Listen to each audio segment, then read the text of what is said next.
This podcast is brought to you by the North Dakota Petroleum Foundation. From heating our homes and powering our vehicles to cell phones, clothing, and medical equipment, oil and natural gas makes everyday life better. North Dakota Oil and Natural Gas, advancing the possibilities. Learn more at ndpetroleumfoundation.org.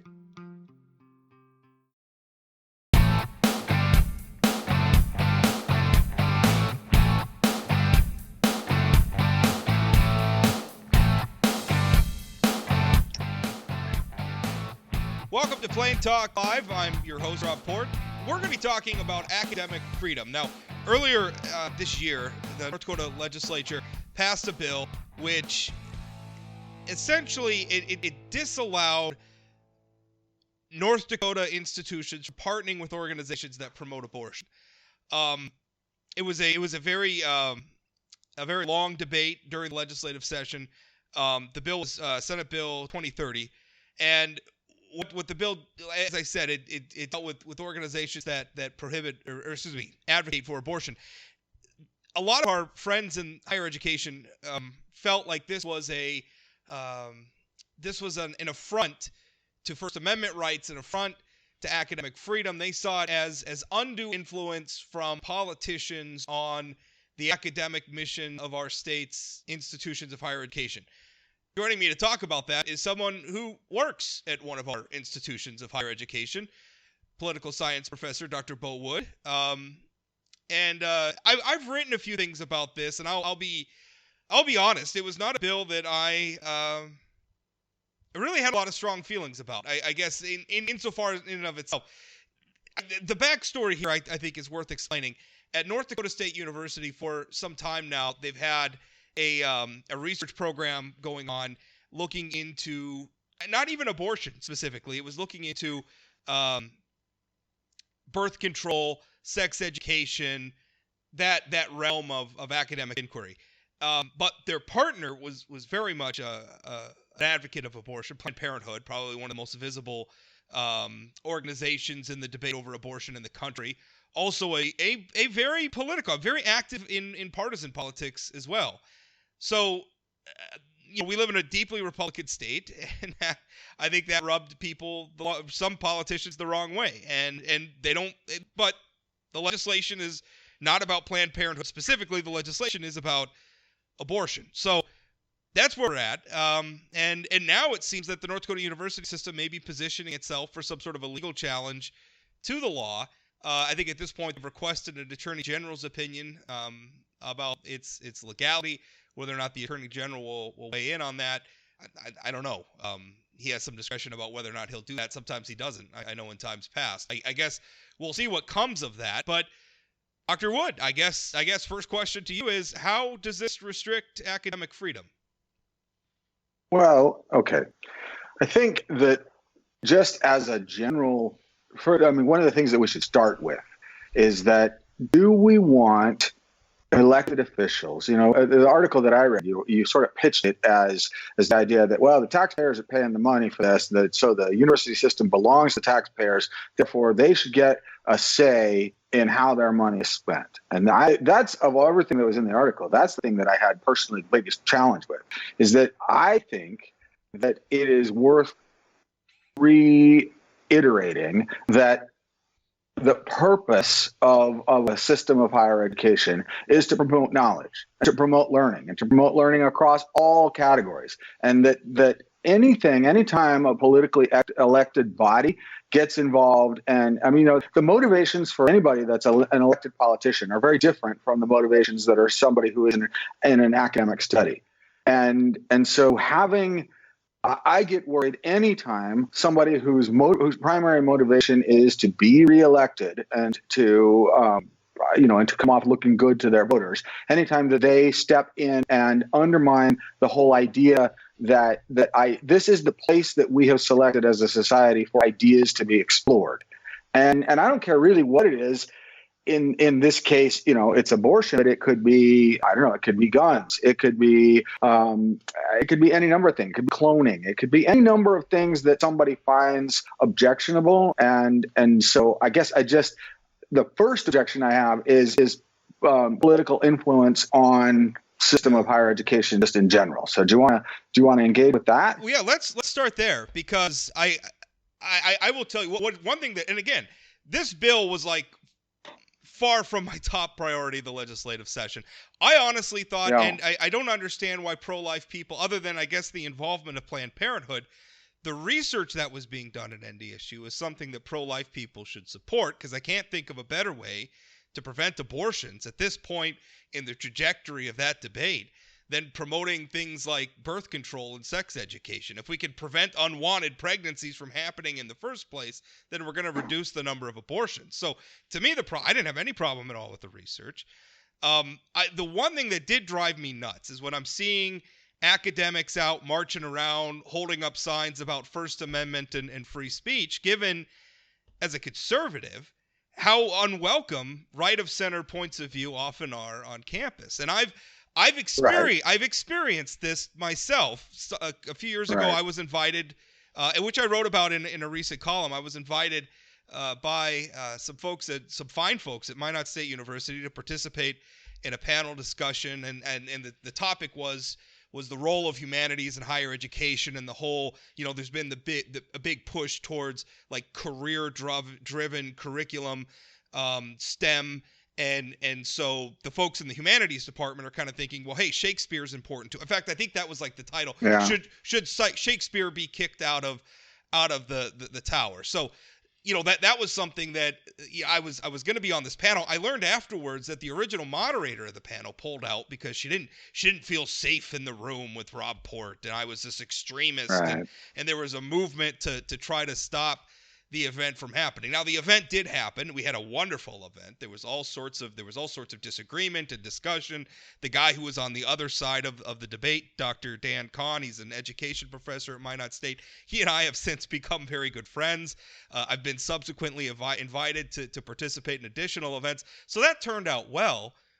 But it's one thing that says, oh, well, politics has no place in academia, where we're all sitting here saying politics is all over academia. What the hell are you guys talking about? Okay, but there's two different things going on here. I mean, on one hand, I'm not going to defend that particular woman's decision, right? I don't think that was appropriate. And I would say that if the goal is to promote the free exchange of ideas on campus, if that's the place where people should be free to understand and explore, then the fact that you were treated poorly when you were on the panel, the response to that, the appropriate response to that is not, well, we need to curtail something that's on the other side. We need to stick it to the libs just as bad, right? I mean, what happened to you was inappropriate, and we should say that, because that really and it wasn't, shouldn't happen. Yeah, and I'm not promoting a tit for tat thing. What I'm saying is this idea that like academia is this pure institution and lily white, and please don't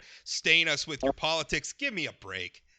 No, I'm not going to say that. Okay, but then the other distinction that I would make is that I think, in one case you're talking about an invitation to come and speak on campus, and I would be troubled anytime anybody of any political leaning is not treated fairly and not given an opportunity to come and express their views on campus. But this is something completely separate. This is an elected body, the governing body that provides funding for the university. They're not even saying, we're not going to fund any research that studies abortion or that has anything to do with that. They're saying you can't get grant funding. You can't get independent funding. We're going to prohibit you from soliciting funding from an organization that we don't like. And it doesn't matter what your research is about. It doesn't matter whether the result of it is good or bad. We are saying that organization, because that organization does some things that we don't like, that regardless of what your goal is or what anything else is happening, we're precluding you from doing that. That to me is way over the top. So is the fact that Planned Parenthood is a divisive organization. Sure. And that's not a divisive organization. I'll use an organization that I happen to agree with. The NRA is a divisive organization, and organizations like that have also, I think, in a lot of ways, transcended their original missions too. I mean, Planned Parenthood and the NRA have become these sort of, I don't know what a good word for it is. Kind of a Swiss like Army archetypes. knife. I mean, yeah, it's the NRA's not promoting gun rights in a bipartisan fashion anymore. They're just promoting Republicans because Republicans support gun rights. Sure. The same with. But that is a perfect example, though. If some colleague of mine, or if let's say that I wanted to research gun policy, that I wanted to research whether or not some of the efforts that schools have taken since Sandy Hook, to make their campuses safer, and I want to understand that better. And let's say that I apply for and get funding from the National Rifle Association. Is that bad? I mean, if would it be appropriate for a state? Would it be appropriate for a state legislature to step in and say, no, you can't do that. It doesn't matter who's paying for it. We don't like the person or the organization that's paying for it. Therefore, we're going to prohibit it. We do see that. In fact, in activism that happens from other academics when, for instance, the energy industry funds research into climate change or emissions or what have you. It is common practice for academics to dismiss those findings because they're funded by an organization that they don't necessarily like. But nobody's prohibiting them from doing it. I mean, the EERC gets all kinds of funding. They have a ton of contracts that are funded by energy companies. And yeah, you might be suspicious of the findings because you might think it's biased and you might read it with a grain of salt. But that's, to me, stops well short of a legislative body prohibiting you from doing that research because of it. Well, we should be clear that there is no prohibition anywhere in this law on doing really any sort of research. Where it's saying is that you can do the research, but you can't accept funding from groups that promote abortion. So that's I think that's an important distinction. So the EERC, if we were in a liberal state, let's say, and the EERC wants to do research, and there's I don't know, Exxon is interested in having more research done on carbon capture. The Lignite Energy Council or something like that. Sure. Is that, well, I even go farther. I mean, say it's somebody like Exxon or somebody that has an actual, profit motive. Is it going to be appropriate for an external political body to say, you can do the research fine, but these people can't pay for it?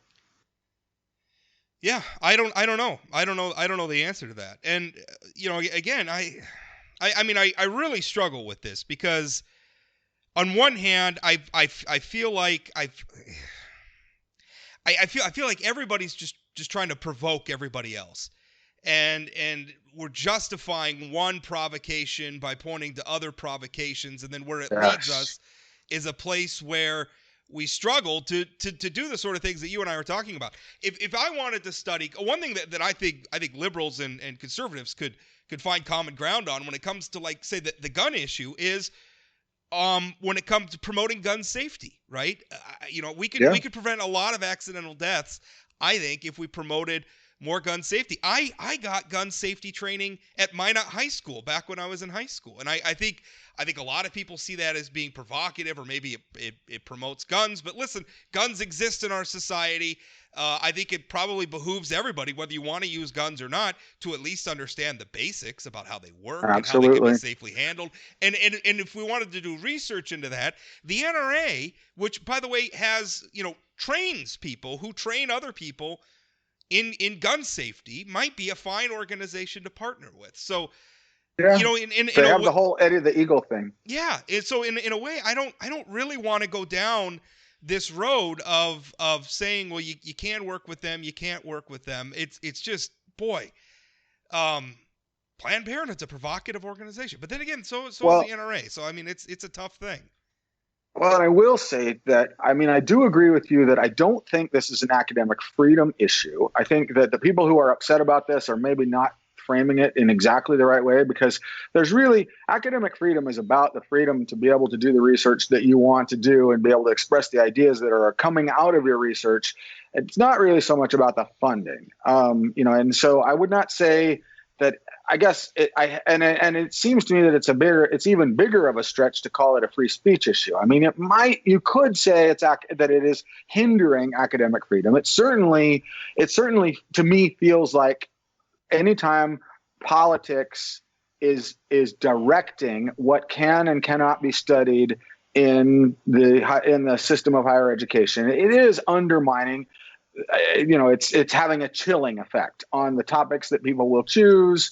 I mean, we saw it. The most obvious example of this was during the communism era, when virtually anything that had anything to do with communism was really frowned upon and was actively discouraged. And I mean, I don't really like communism. I don't think you particularly like communism. But if there is a place where we want to be able to freely explore those ideas and see, is there anything positive that can come out of this that we could take from this, it should be in a university setting. And so I'm hesitant, not because I think the legislators are bad people or anything like that, but I think that their incentives are all about getting reelected and about catering to the wishes of constituents that might not have fully thought this through. But let's explore that for a minute, because you're right. Their incentive is getting reelected, but that's the cornerstone of the representative system of democracy, right? I mean, on one hand, you say, well, you're just doing that to get reelected. On the other hand, there's that whole will of the people thing, right? Where aren't they supposed to be listening to their constituents? I mean,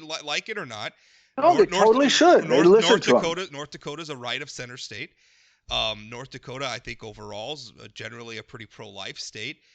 You could fairly and I don't know. Sometimes I think we're maybe not as pro-life as some of our lawmakers think we are, given some of the past bad things we've seen put on the statewide ballot that haven't done so well. So I don't know, but you could argue that these lawmakers feel like they are doing the will of their voters. So is that politics? Well, yeah, it is, but that's also how the system works. And like it or not, the universities are funded by the taxpayers.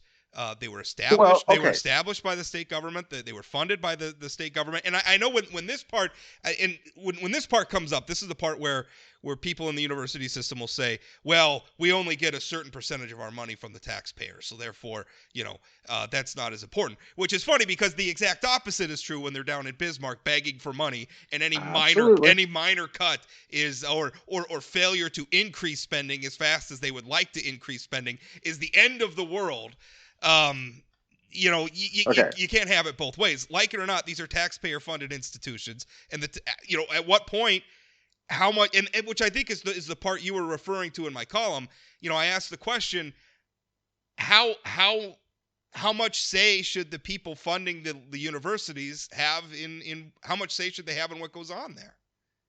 Okay, I would liken that to the same thing as somebody that gets pulled over for speeding, saying to the cop, look, I pay your salary and I don't want this, I don't think that this is a just law, and so you can't necessarily pull me over. You can't give me a ticket for this because you're paid by my salary, you work for me.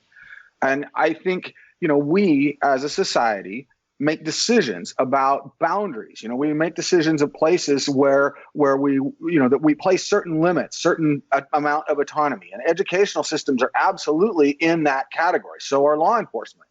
That we say, okay, these are the parameters under which you work. And that is, for the universities, it is the free expression of ideas and research and teaching, service, the education of the promotion of human knowledge and the education of our youth.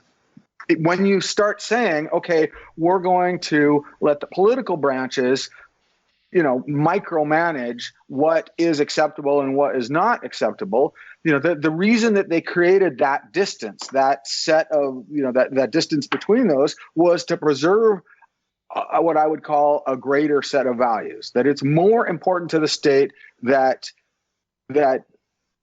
higher education and lower and K-12 also, we don't want, I think I would probably oppose it also if the legislature passed a law that was to say, what teachers in K-12 institutions could teach and what they could not teach, that we create independent structures for a reason, precisely because lawmakers, legislators are expected to be very responsive to the immediate desires of their constituents, not necessarily the bigger picture things that evolve over generations. So we've had actually law on the books for some time regarding the sorts of research that the universities can do. We banned research involving human cloning. That was enacted in 2003. We banned research involving human embryonic stem cells. That was enacted in 1975, and I think it was reformed again in 1989.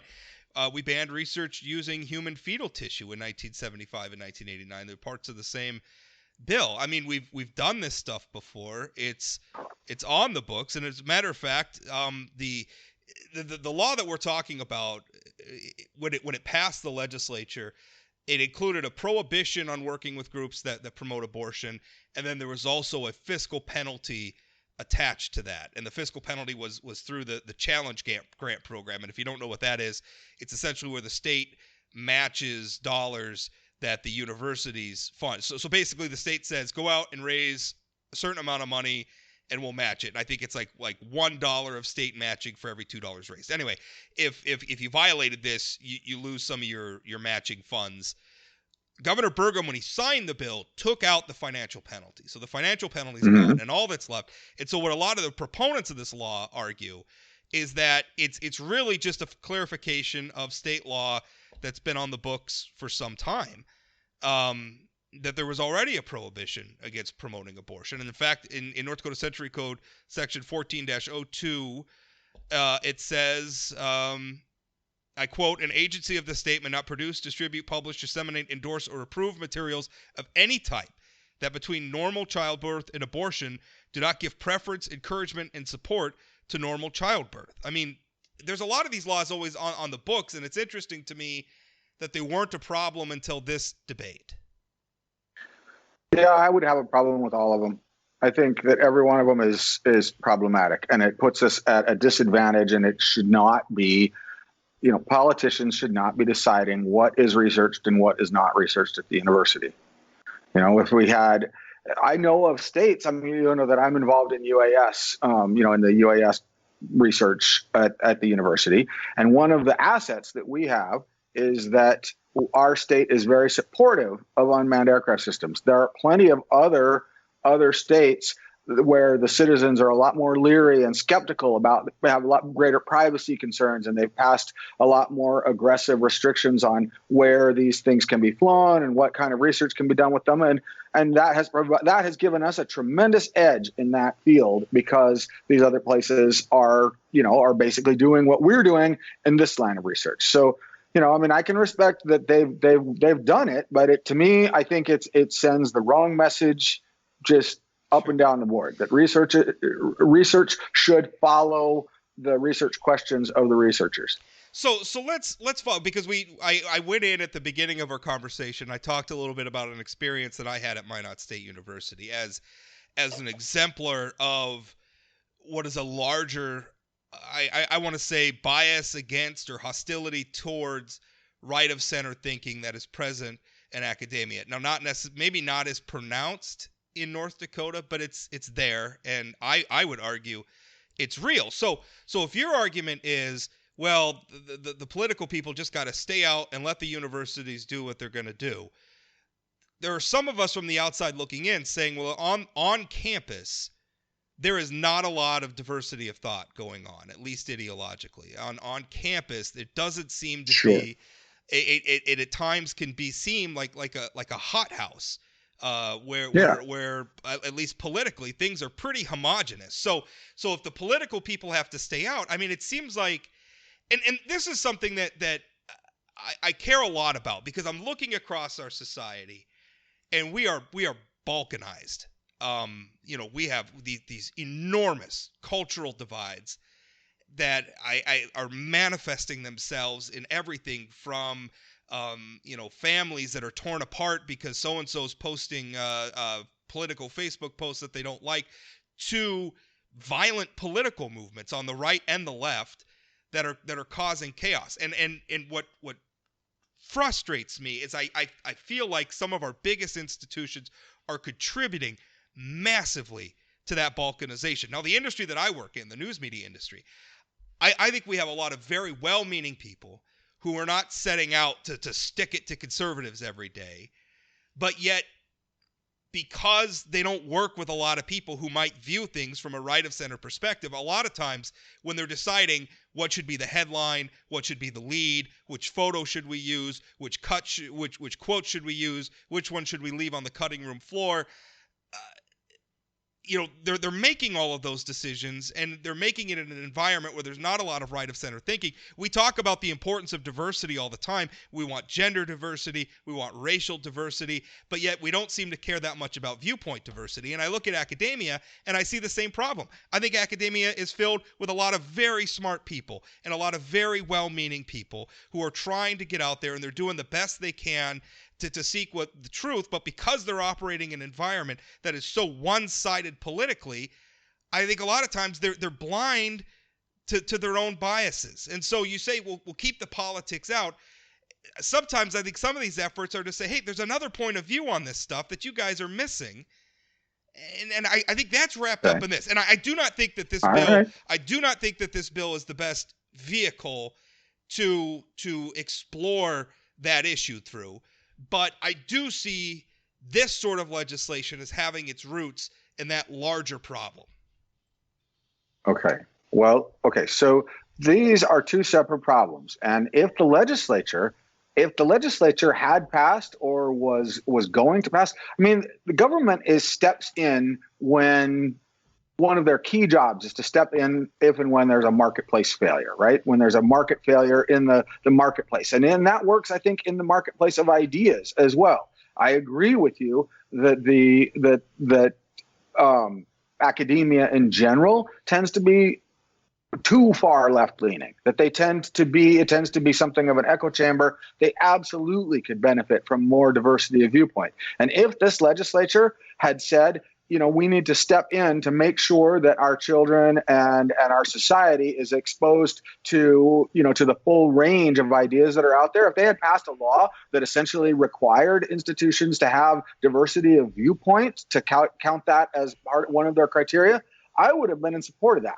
This law is a whole separate thing. This isn't talking about political speech. This law is talking about research that doesn't have a political bias. I mean, the research that they're doing at NDSU is not political. It's not, and honestly, they're not even stopping the research. They're stopping the payment for that research from an organization. And so I mean, I don't like this idea, but I absolutely would applaud it if they would step in and say, we need to act in order to make sure that, number one, nobody who is expressing an unpopular point of view on a campus is ever ostracized or prevented from doing that. And number two, that we would expect states to have, or institutions to take active steps to make sure that they have a diversity of viewpoints. I think that's every bit as important. Our legislature did do that. And in fact, were criticized by the universities this same session. House Bill 1503. House Bill 1503 was a free speech on campus bill, essentially. And it was opposed by the North Dakota university system, who's saying that it was unnecessary, that these sorts of things don't happen.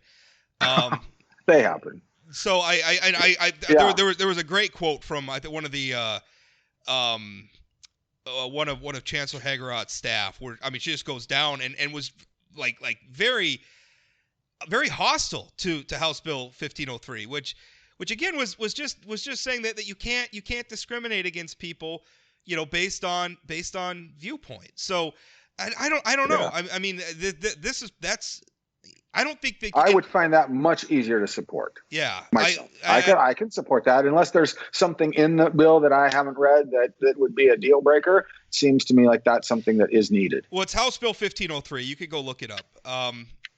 Because it's I don't have the bill in front of me, but to me it's hard to extricate these two issues. And again, I mean, if I think operating in a vacuum, I don't know that I would have cared about Senate Bill 2030 if I didn't see it as that big of a deal. I don't understand, if the research is purely driven and it's based on finding truth, and even as a pro-life person, I'm thinking, well, geez, if we can prevent people from if we can help people not get pregnant when they don't want to get pregnant, that's a win, right? That's a win across the board.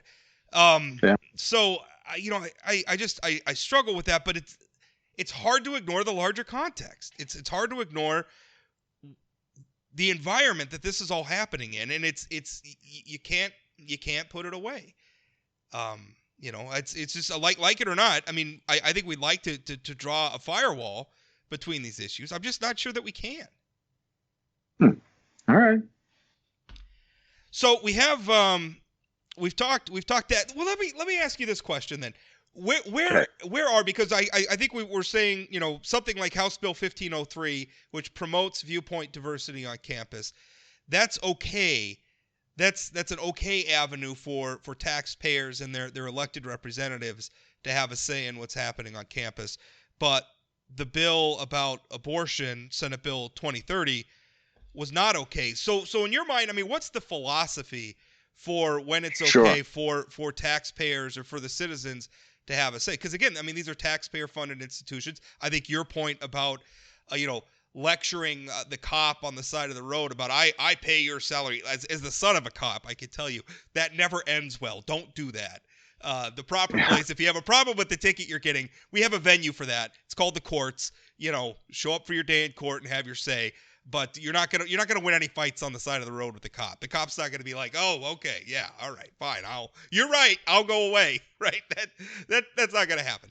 So I think that point's well made. But on the other hand, if you're gonna ask the taxpayers to pay for something, and the university system is one of our largest line items in the state budget, you're gonna get scrutiny with it.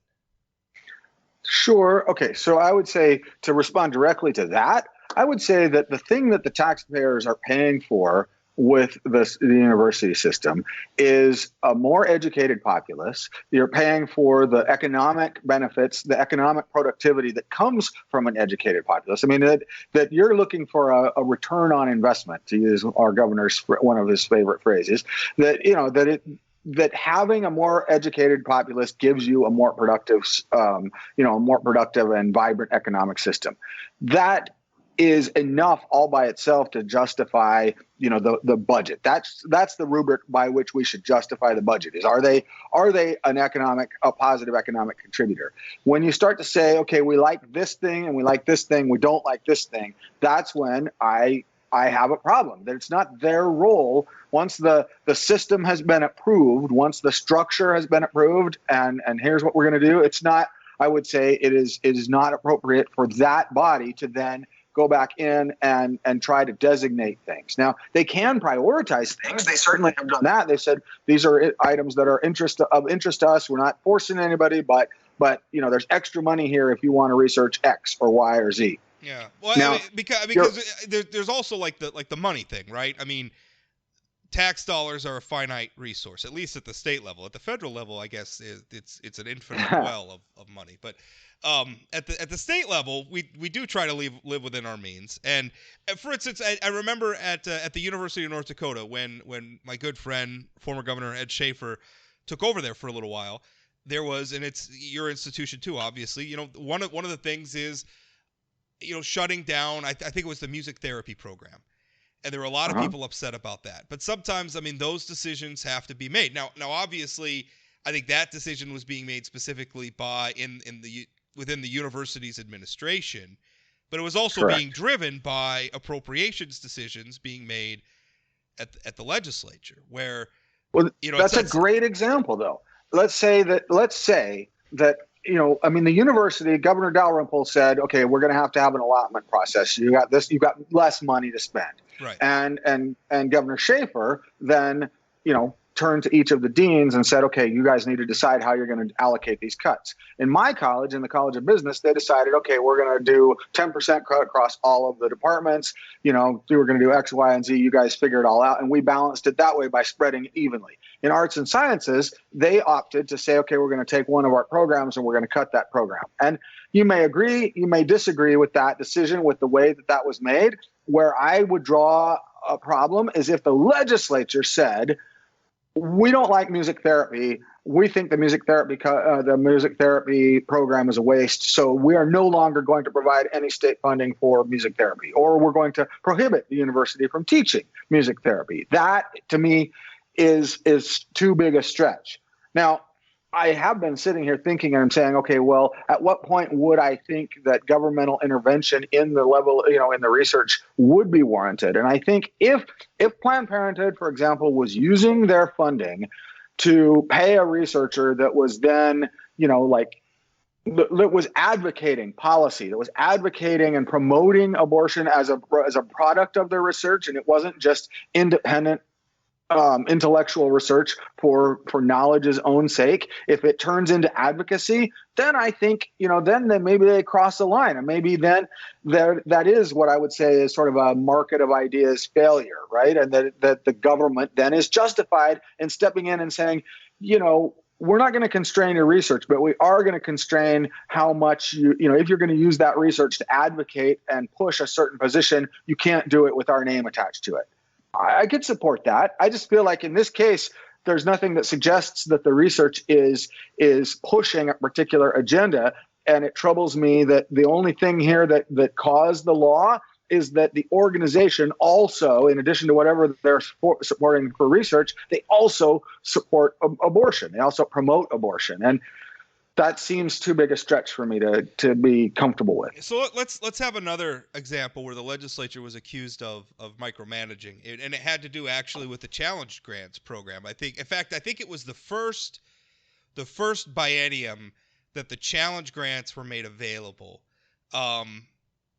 They went out there, and so what the universities were doing is, NDSU and UND in particular, is they would go and they would find dollars for athletic scholarships, and then the state was basically matching athletic, and so we ended up where we were spending taxpayer dollars buffing up the NDSU football team, which I think when the challenge grants bill was initiated, we were talking about funding, like seats for researchers and for academic pursuits. And immediately the two big universities started using, and maybe some of the smaller ones too, but I remember UND and NDSU specifically. Maybe Minot State did some of it too. I don't remember. But they were using it for athletic scholarships. Now, so come the next legislative session, they passed a bill and they said, you can't use these for athletics. This has to be used for academics. Now, is that sort of thing okay? Because at that time, at that time they were accused though of micromanaging. Like they didn't have any business telling the institutions how to spend this money. That is much easier for me to justify, because I think their intent was that this should be used to support academic programs. They didn't specify that in the rule, and so therefore it was a loophole, and they simply closed the loophole. But the original idea of the challenge grant was from the legislature, right? I mean, it was their choice to offer and to award that money. So I guess I personally do not have a problem with them.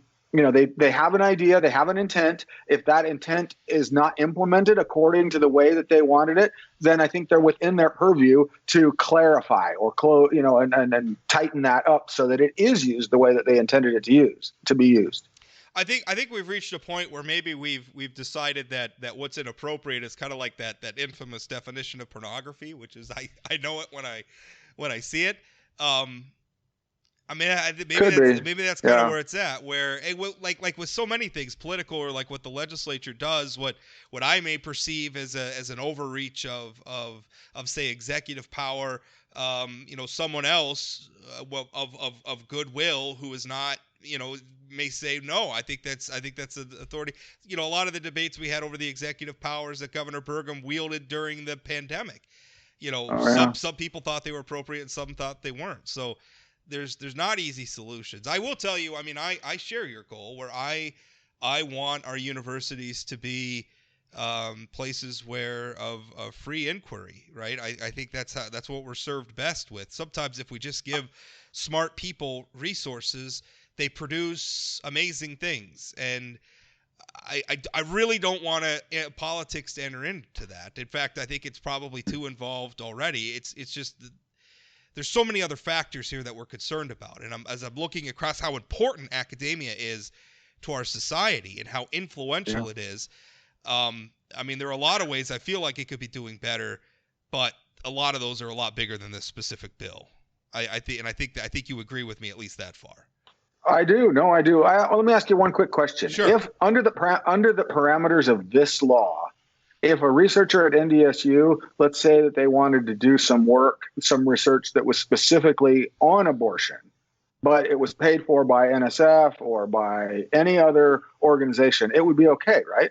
I mean, it would not violate this law. It's not the research; it's the organization. Right. If the funding, right, and it can't be by a group that specifically promotes abortion. So if it was being like I don't know, like the Kaiser the Foundation NIH, or something. National Sure. Institutes of Health, Right. they get a grant for that, and they're figuring out better ways to encourage people to have more abortions. That would be fine.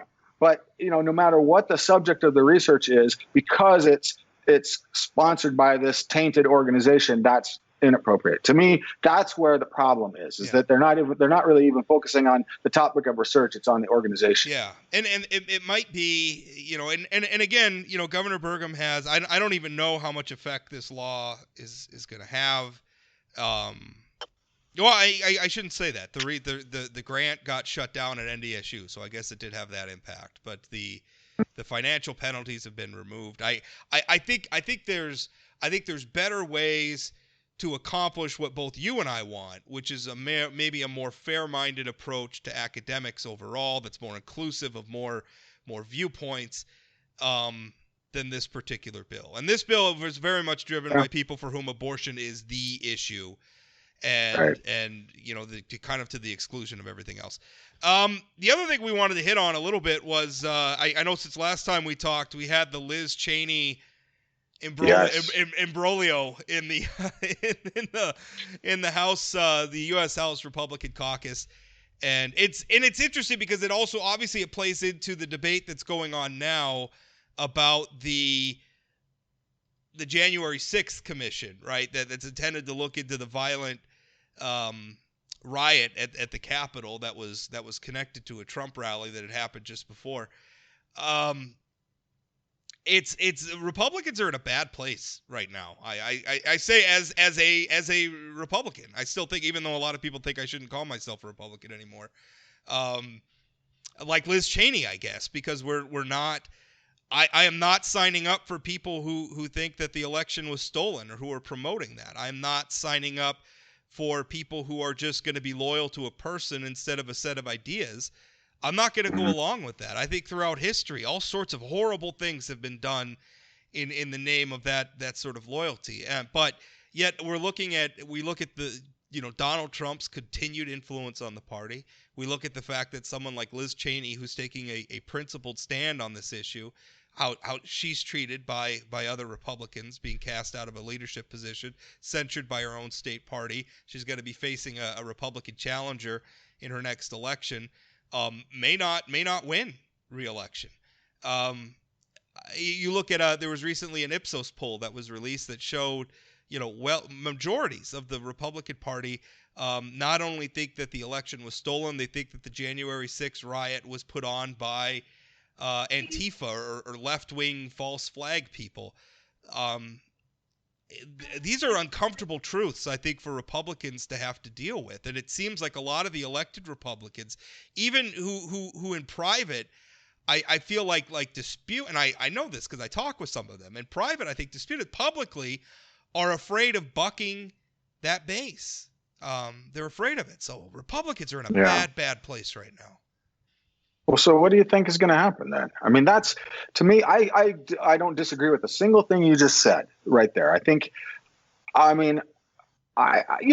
grew up, I know this is a shocker, but I grew up in Utah. Up until I went to graduate school, I was dyed-in-the-wool Republican. I had some issues, some things that I didn't really care about, but Ronald Reagan, my hero, right, growing up. And so those principles, those ideas that I think where I might move more toward the left than a lot of Republicans is I stop short of seeing government as an evil thing, as a necessary evil, and that we should do absolutely everything we can to minimize it.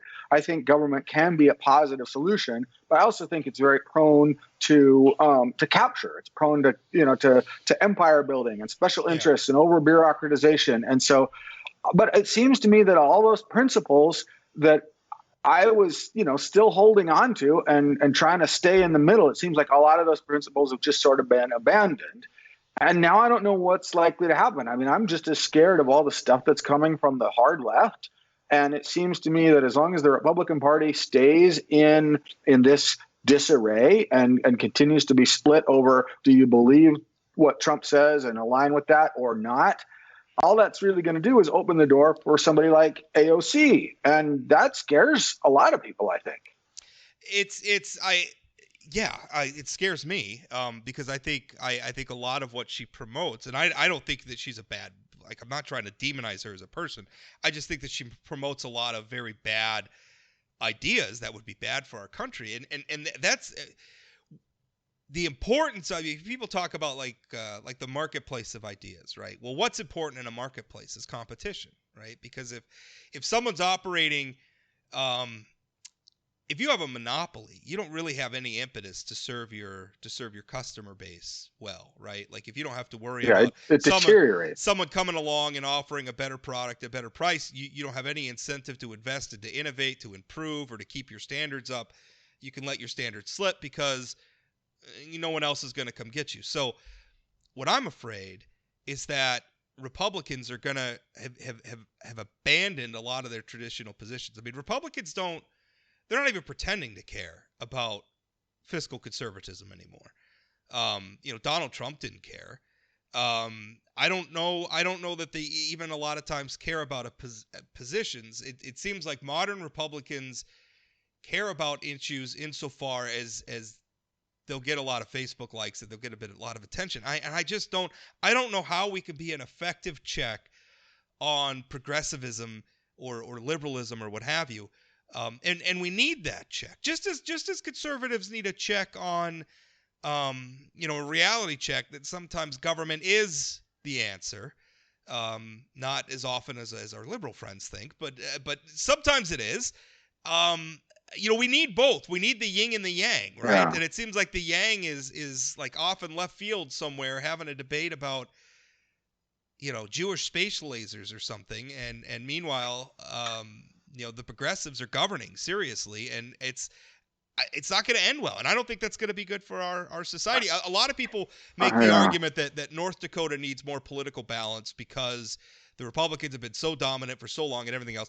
And I disagree with that, because if you look at the Republican Party, the North Dakota Republican Party, you look at the legislature, there's a very broad spectrum of viewpoints within the party. I mean, there's more political diversity within the North Dakota Republican Party than people give it credit for.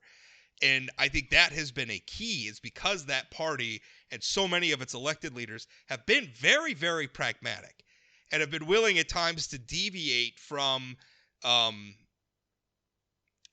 maybe ideological purity at times, to the consternation of the more, ultra-conservative faction. I think is the reason why they keep getting elected year after year. And while North Dakota is overall, while you and I could probably quibble, a pretty well-governed state, I don't see that pragmatism in Republicans nationally right now. And it's not even born out of some like desire for ideological purity about tax cuts or fiscal policy or the Laffer curve or anything like that. It's about loyalty to a person and a particular mood. And that, I think, is just tearing Republicans apart.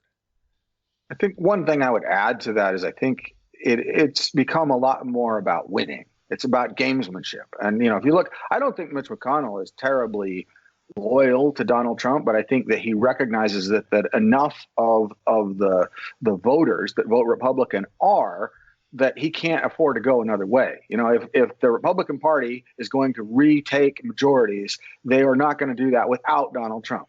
And so I think that's, I think it's not so much loyalty to the one individual, but the downside of that is it means that if your whole focus is on winning, then any kind of compromise that gives any sort of ammunition to the other side is bad. And I mean, it's frustrating to me that again McConnell has said that our whole focus is on hamstringing this administration and making sure that they accomplish very little. And I mean, I don't have his exact words, but it's a reiteration of the same thing that said, our number one goal is to make President Obama a one-term president. Well, that seems counterproductive. And not unlike the resistance that came out and was wanting to impeach or whatever. And I'm saying this as somebody who thinks Donald Trump is a repugnant human being, but saying that you're going to impeach him like 3 weeks after he was inaugurated was ridiculous. And in a lot of ways helped the very people who have become his base. Like you're becoming exactly what they're accusing you of being, and that's not a good thing. And the problem is that so much of this is not starting in Washington, D.C. It's starting at the grassroots level, right? It's starting down among the voters. Like people like Mitch McConnell can't move away from Donald Trump because they're afraid. People who know that the election was not stolen are afraid to speak about that publicly, or are afraid to even allow a commission to look into something like the January 6th riot because they're afraid of their base. And this is where I think we could come full circle back to that cultural balkanization thing that I've been talking about. If you look at the rise of conservative media, a lot of that was driven by conservatives not being welcome in traditional media. That is true. And so you create this. And I've actually written about this, where I think conservatives need to stop ghettoizing themselves, right? When we talk about the mainstream media, well, what does that say about us? If they're mainstream, what are we? Like, we're extremists? We're like down in, it's like we've got ourselves in this little ghetto over here, and it becomes this hot house, our own little hot house of ideological ideas. And publications like National Review and things like that, I think are very positive, right? There's nothing wrong with National Review. That's a very good publication. But what it's also enabled is a lot of hucksters and cranks that make a lot of money not pursuing truth, but pursuing whatever is going to get them a lot of attention and what's going to, clicks and everything else. And so now, you have entire Newsmax. You have the One America Network that is reaching millions of people and filling their minds full of nonsense. Right here in North Dakota, my good friend Scott Hennon, and maybe I'm going to get in trouble for calling him out. He's got a deal with Mike Lindell where they're promoting the idea that the election was stolen. The My Pillow guy. That's happening right in our backyard, and there's a market for it. I don't know how to fix that. Yeah, I don't either. I mean, if we did that, we'd probably go viral. We could figure out how to fix that. Yeah, no kidding. But it's been, I will tell you, since the January 6th riot happened, as a conservative commentator in this state with some level of influence, I guess. Like I've tried to sort of stake out a position on it and say that this is wrong and this stuff is not okay.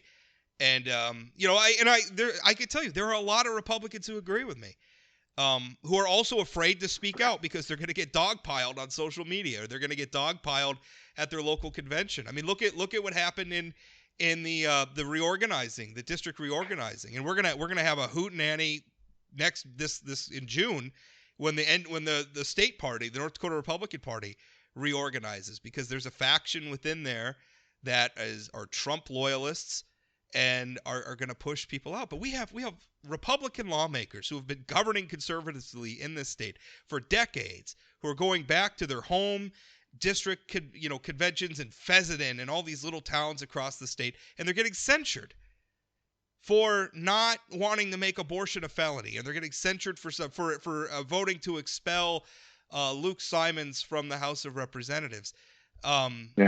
This is what the Republican Party is dealing with, and I don't know the solution to that. I mean, you hope at some point it's going to flame out and we can get back to governing again, but I don't know. The part that I'm worried about, that we're not going to solve it today, but I feel like the Obama administration, love them or hate them, they didn't propose the same kind of really ambitious plans that are being proposed by this administration. I mean, the three big legislative pieces that Biden has outlined so far are huge. I mean, and they're, the price tag of those things are extraordinary. And so you kind of count on, I mean, I'm not willing to say those are terrible, awful, horrible ideas, because frankly, the same thing was said about, it was a big, bold idea when they proposed unemployment insurance. It was a big, bold idea when they proposed Social Security and Medicare and Medicaid and a lot of other things that we now find perfectly acceptable, an acceptable trade-off for the money that we spend on our taxes. I'm willing to at least entertain the idea that some of these ideas are the next step and that it's worth it and that it's good. But I need somebody in Washington, D.C. that is saying, show me the proof, show me the fiscal analysis that shows when this program will start to be solvent. And I would count on those voices coming from the Republican Party, because they're the opposition. I think it's too much to expect, Nancy Pelosi to do that. And so that troubles me, that as long as they're worried about whether or not the election was stolen, nobody's investigating at what point, whether or not the Biden proposals are really good ideas. Well, I think you could go back to the Obama administration. And while I think you're right, we're saying that we're hoping that Obama's going to fail. That's a bridge too far. But a lot of the stuff they did when we were doing the American reinvestment, or the ARA, right, the stimulus spending stuff, conservatives did a great job of pointing out all the ways in which it was being spent very stupidly. The Solyndra debacle was worth pointing out. Stuff like we're pushing electric cars right now, right? And Tesla's the big shining. And the thing is, as a gadget head, I love electric cars. I think they have a bright future. But you can't ignore the fact that Tesla, but for state laws that require Tesla's competitors to essentially subsidize it, Tesla's not a profitable company.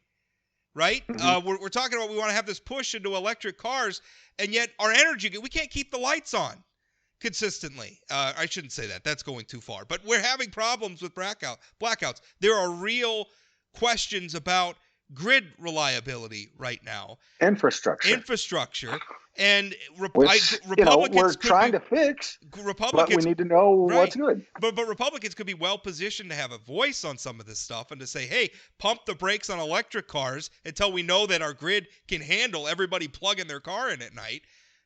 But Republicans aren't serious about governing right now. What we're serious about is getting on Fox News, and getting retweeted a lot by Tucker Carlson or something. I mean, that's it's killing us. That's exactly what I would like to see. I would like to see, and that's one of the things that frustrated me about what happened with Liz Cheney. Because I think some of us are trying to do that. Like, if you look at what I'm writing about, I am writing about those things. Good. I am trying to talk about those things, and it's tough.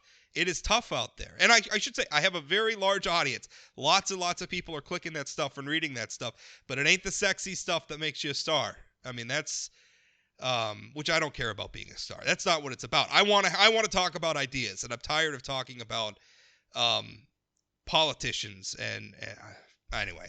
Yeah. I keep going on the same rant over and over again, but this is obviously a thing that I care very deeply about, and this is so I don't know. I think you, when we were talking about topics to talk about, you asked me, what's going to happen to the Republican Party. I don't know.